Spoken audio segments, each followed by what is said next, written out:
मैं विपुल सोलंकी आपका स्वागत करता हूं।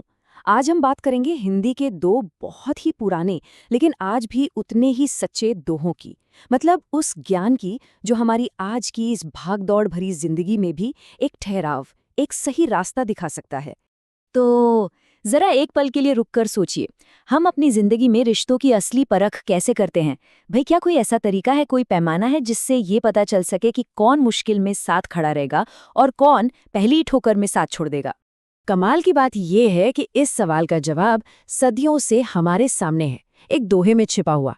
ये दोहा हमें सोने और मिट्टी का बड़ा ही सीधा सा फर्क बताकर इंसानी रिश्तों की एक बहुत गहरी सच्चाई समझाता है।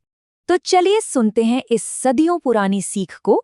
सोना सज्जन साधुजन, टूटी जुराए 100 बार, दुर्जन कुंभ कुम्हार के, एके धक्का दरार।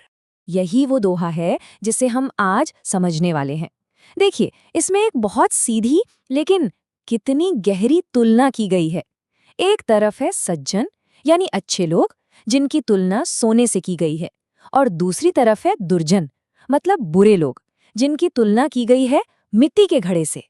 तो चलिए इस तुलना को थोड़ा और खोलकर समझते हैं। यहाँ कहा गया है कि जो सज्जन लोग होते हैं, अच्छे लोग, वो सोने जैसे हैं।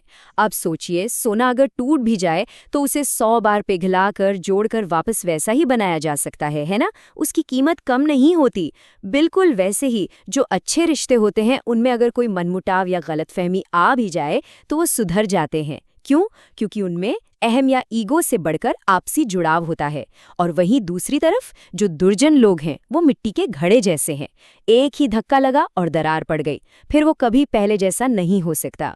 तो मतलब इस सबसे जो एक जरूरी बात निकल कर आती है वो ये है कि सच्चे रिश्तों की पहचान ही यही है। उनमें मरम्मत की गुंजाइश होती है, उनमें टिके रहने की ताकत होती है। ये दोहा हमें यही सिखाता है कि ऐसे ही रिश्तों को संभाल कर रखना चाहिए, उन्हें संजोना चाहिए, जिनमें मुश्किल वक्त से लड़ने की और फिर से जुड़ने की हिम्मत हो। अच्छा, तो ये तो हुई बाहरी रिश्तों की बात। अब जरा अपने अंदर झांकते हैं, अपने उस रिश्ते पर ध्यान देते हैं जो हमारा खुद से है, हमारी अपनी इच्छाओं से है, हमारे मन की शांति से है। और इस बारे में भी एक बहुत ही कमाल का दोहा है जो संतोष का एक सीधा साधा सबक सिखाता है। रूखा सूखा खाई के, ठंडा पानी पिए, देख पराई चुपड़ी, मत ललचावे जीव। देखिए, इस पूरे दोहे का जो निचोड़ है ना, वो इस एक लाइन में है, देख पराई चुपड़ी। इसका सीधा मतलब तो है कि दूसरे की घी लगी रोटी देखना, लेकिन इसका असली गहरा मतलब है दूसरों के पास जो है, उनकी कामयाबी, उनकी जिंदगी, उसे देखकर अपने मन में जलन या लालच पैदा करना। ये बिल्कुल वैसा ही है जैसे आजकल हम सोशल मीडिया पर किसी की वेकेशन की फोटो देखकर बेचैन हो जाते हैं, है ना? तो ये दोहा हमें संतोष पाने का एक तरह से 3 स्टेप का रास्ता बताता है।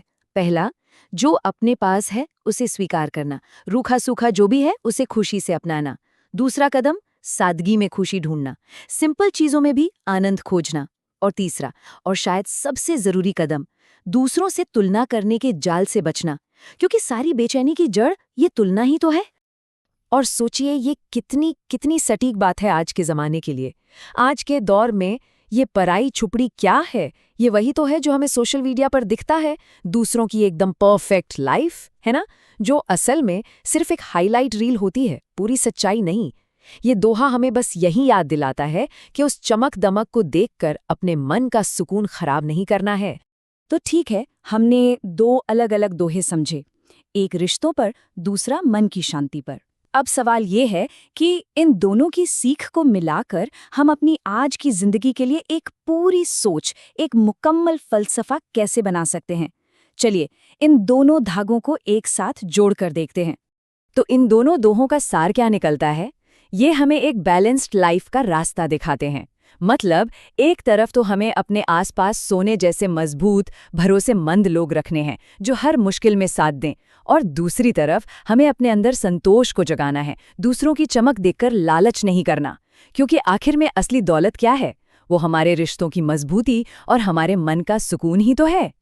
तो जाते जाते ये सवाल हम सबके लिए है कि इस सदियों पुरानी समझ को हम अपनी आज की मॉडर्न लाइफ में कैसे अपनाएंगे?